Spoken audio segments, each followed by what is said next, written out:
My first worship experience was actually online.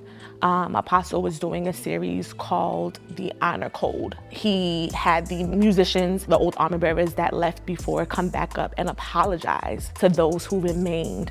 And as a PK, seeing people get embraced by someone who they worked alongside with and seeing people get healed was something that really, really touched my heart. Being a young lady, a young teenager, young adult really, who had a child before getting married, I really had to find grace. But I didn't find it, grace found me.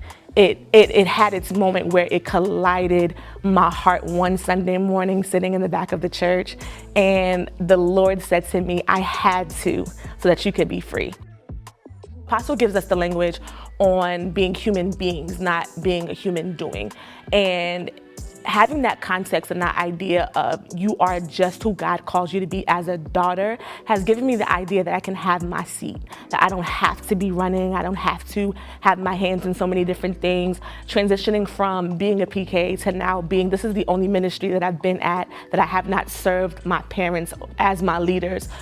So as PKs, you know, our hands are in everything. You're leading everything, you're touching everything, you're involved in pretty much everything. So coming here, being able to sit and learn and heal and prosper in my seat has been a complete identity shift. It's given me language on how God loves me, that God doesn't desire for me to have burnout in order for me to prove that I have a call on my life. As a member of All Nations New York, I always pull on my hats of being a PK because that is my foundation. That's where I've learned how to do so many different things. And having a proximity to the leader, you get to see the tears, you get to see the battles, you get to see the fight, you get to see the struggle. So being here, I was able to use all of my training and all of my proximity to stand in the middle as an intercessor and support and pick up the burden and being able to cover and just being that person in the middle to kind of gather everything and everybody together to be who God has called me to be. So I am a middleman. That is how grace in my life has shown up in this ministry.